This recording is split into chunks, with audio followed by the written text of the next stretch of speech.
Assalamualaikum warahmatullahi wabarakatuh.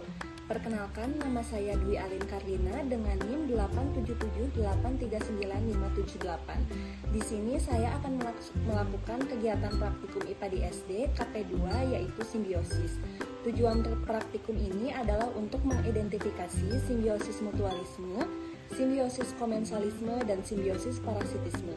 Adapun alat dan bahan yang saya gunakan pada praktikum kali ini adalah alat tulis, tabel pengamatan, dan alam sekitar.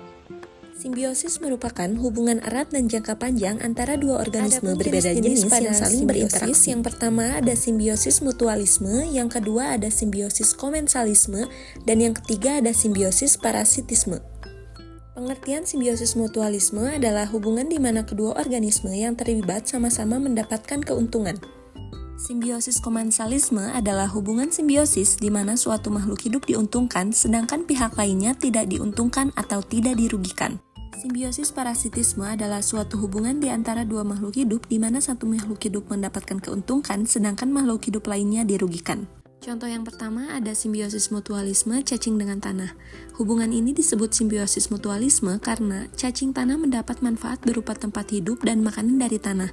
Tanah mendapat manfaat berupa kesuburan yang meningkat dan struktur tanah yang lebih baik berkat aktivitas cacing. Contoh kedua dari simbiosis mutualisme yaitu kupu-kupu dengan bunga. Hubungan ini disebut simbiosis mutualisme karena kupu-kupu mendapatkan makanan atau nektar, sedangkan bunga mendapatkan bantuan dalam penyerbukan. Yang kedua ada contoh simbiosis komensalisme yaitu antara rumput dengan telur keong. Hubungan ini termasuk simbiosis komensalisme karena yang pertama telur keong diuntungkan, mendapat tempat menempel dan perlindungan, dan yang kedua rumput tidak berpengaruh. Contoh yang kedua dari simbiosis komensalisme yaitu pohon jeruk dan laba-laba. Hubungan ini disebut simbiosis komensalisme karena laba-laba menggunakan pohon jeruk sebagai tempat untuk membuat jaring, sedangkan pohon jeruk tidak dirugikan maupun diuntungkan.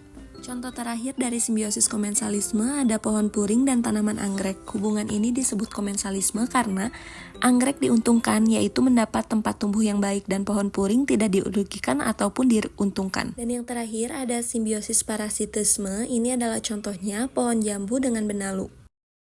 Hubungan ini disebut dengan simbiosis parasitisme karena yang pertama itu benalu diuntungkan. Tanaman benalu mendapatkan keuntungan besar karena tidak perlu mencari air dan nutrisi sendiri.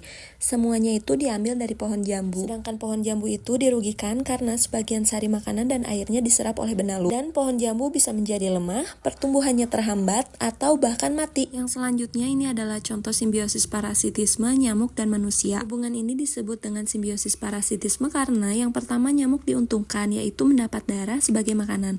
Yang kedua manusia dirugikan karena bisa kulitnya gatal, kehilangan darah, dan tertular penyakit. Kesimpulan dari praktikum kali ini adalah simbiosis terjadi dalam berbagai bentuk dengan dampak yang berbeda bagi makhluk hidup yang terlibat. Simbiosis mutualisme menguntungkan kedua pihak. Simbiosis parasitisme menguntungkan satu pihak namun merugikan pihak lainnya. Dan simbiosis komensalisme menguntungkan satu pihak tanpa merugikan pihak lainnya.